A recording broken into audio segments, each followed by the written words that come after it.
According to Daniel Greenfield, the LAPD had allowed the terrorist supporters to take over the entire sidewalk, leaving only a thin lane for attendees to walk through to get inside. The LAPD did little to interfere with the terrorist supporters, but did block Jewish counter-protesters from reaching their own synagogue. The police also did nothing as clumps of masked Hamas supporters broke away from the synagogue and began confronting, threatening, and attacking Jewish community members on the street.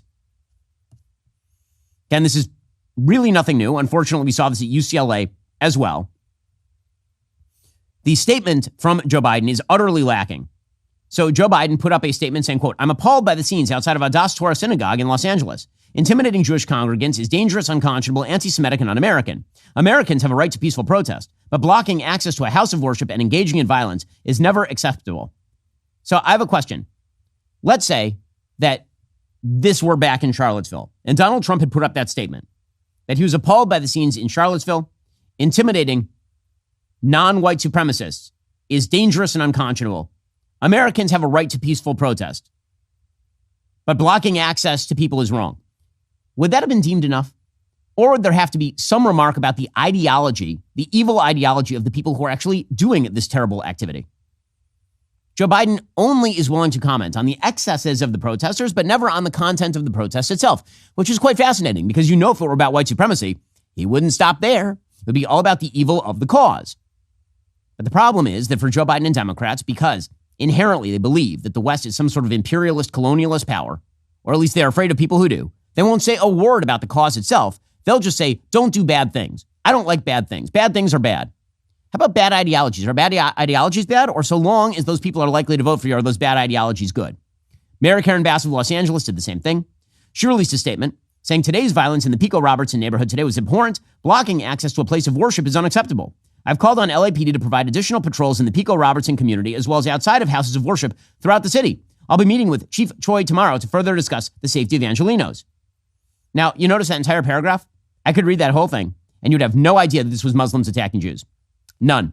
Zero. It doesn't mention synagogues. It doesn't mention Hamas. It doesn't mention Jews. It doesn't mention any of those things. It random houses of worship, randomly being attacked. Who knows? It could be anything.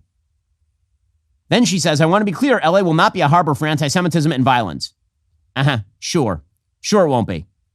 Meanwhile, localities all over the United States are releasing pro-Hamas protesters who violated the law during the university uprising of 2024, the Tentifada. Again, this has become a popular cause on the left. It is just that simple. This is why you see people like the child of Jennifer Garner and Ben Affleck wearing a Free Palestine shirt. Like, what does their kid have anything to do with this? She's got the watermelon shirt, which is supposed to be the Palestinian flag because it's a green, white, and red. But look at that. That's the entire state of Israel, not the Gaza Strip and Judea and Samaria, the entire state of Israel. This is a cause celeb on the left, the destruction of the state of Israel. And it is considered perfectly fine so long as you don't beat up too many Jews in the process. Calling for the, extirpation of 7 million Jews living in Israel, totally fine. Meanwhile, Jennifer Garner joining along in our ignorant celebrity class. They're a good reflection of sort of the ignoramuses on the left generally. So here is Jennifer Garner, looking a little rough here.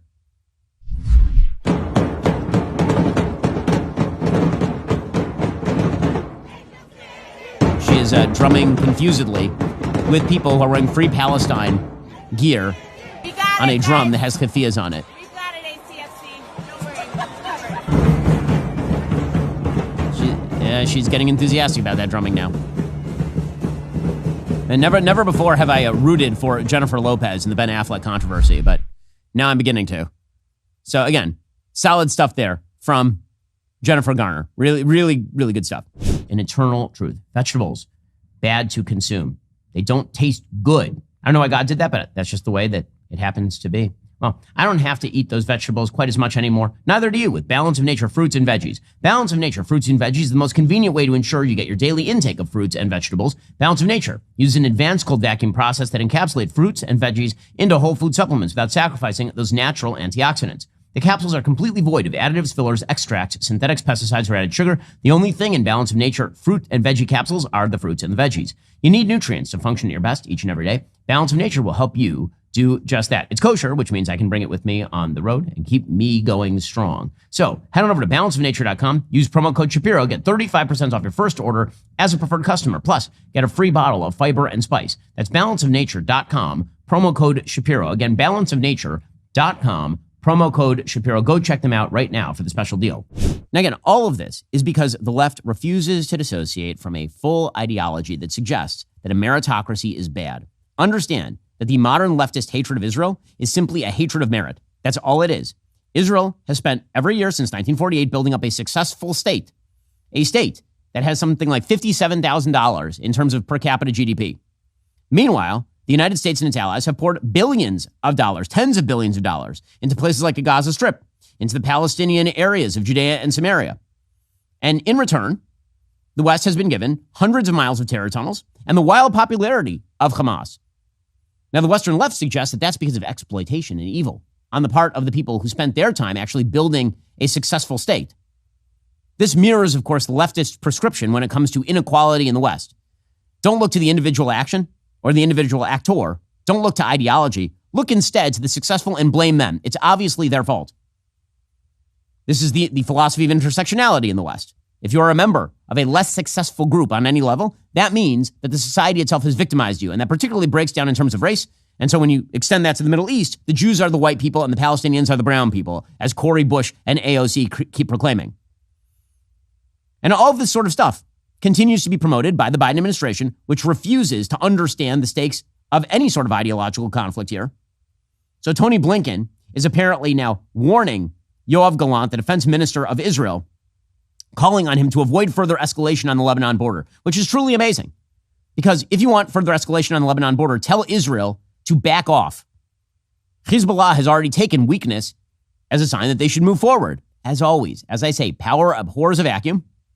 And when Western powers leave a vacuum, terrible powers inhabit that vacuum. Israel has not been strong on its northern border. Its northern border has been largely abandoned. There are 100,000 Jews in Israel who are not living on the northern border. They're living at hotels in the middle of Israel, paid for by the Israeli government, while their homes are destroyed by Hezbollah rockets. And meanwhile, Tony Blinken is telling Israel it better be careful with that terrorist group in its north, as opposed to what the United States should be doing, which is going to the Lebanese government. Lebanon is an actual state with an actual government. The United States should be using its leverage to go to Beirut and tell them, hey, listen, guys, we can't control the Israelis. The Israelis are a separate government. And, if they go, that's kind of your fault. You probably should get Hezbollah to pull up 10 miles from the border. But instead, the United States continues to put pressure on Israel in the benighted belief that somehow pressuring Western powers to cave to terrorists is a big win for the West in some way. Are you tired of the lies and the twists of the mainstream media talking points? Yeah, me too. Join me in my newest series, Fact, where I dismantle and bring truth to this tiring mainstream agenda.